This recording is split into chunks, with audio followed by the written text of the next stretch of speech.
င်္ဂလာပါဆိုဒီနေ့မိုးကြီးတို့ကောက်တရုပ်တာပြပါမယ်လွယ်ပါတယ်အိမ်မှာလည်းဖွက်သားလို့ရပါတယ်လိုအပ်တာအဓိကအောင်နော်တချို့တွေမိုးကြီးတို့လောင်းနေမင်းလီဖ်ကြံနေတာရှိတယ်ចောင်းသားတွေတယ်နော်အရေးကြီးဆုံးဟာကြံနေတာမင်းလီဖ်ပေါ့နော်မင်းလီဖ်ကမွေးပါတယ်အောင်ကြောတွေလန်းဆန်းစေပါတယ်တန်မြာသီးစိတ်လေးတွေနော်69စိတ်တော့ garnish လုပ်ဖို့အတွက် crush လုပ်တဲ့ဆက်ပေါ့နော်ကြည့်ဒီဆက်ကမောင်းကနေရတာခက်နေတားလို့နဲ့ကျိုးရမှာနောက်ပြန်လဲပေါ့နော်ချစ်နေနောက်ပြန်ဒီမှာဒီကဲခြေလေးရနော်အာမန်ပွဲတယ်ခြေလေး hypoclass ကျွန်တော်အဲ့ဒါကိုတမယာသီးစိတ်လေးနဲ့ဒီလောက်က6စိတ်ပမာဏပေါ့နော်ထည့်ရမှာတော့ brown sugar ပေါ့နော် brown sugar ပိုကောင်းပါလေ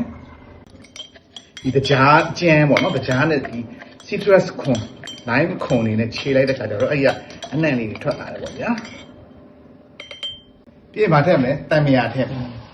20လောက်ထည့်မယ်အဲ့ဆိုကြားလေးနဲ့လိုက်နော်ပြင်ရန်60ဒီထည့်ရ ingredient လေးတွေကိုတမအောင်ပို့ပေါ့နော်ကျွန်တော်တို့အိတ်ပြောနေတဲ့မီးလေးနှိုးပြတဲ့ဆိုတော့အထက်မှာရွာလာပြီအရင်ခြေတာမလို့နော်မွေးဖို့လိုသေးလားမလိုဘူးနော်ဆက်ဆိုင်ညံတော့မဲနှစ်ခါလောက်နဲ့နော်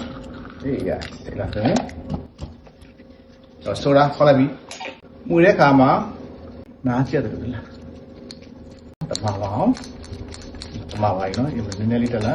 ပြင်ဒီလိုဆွဲထုတ်လိုက်ရင်မင်းလေးပါတက်လာနိုင်တယ်နော်မင်းလေးရင်ထုတ်တဲ့ခါမှာအဲ့လိုဆက်လေးထုတ်လာရင်နော်ဆောင်းချက်ကြီးနော်ဒီကျွန်တော်မင်းလေးကအဲ့တဲ့ညဘက်မှာခွဲတယ်ဘက်မှာ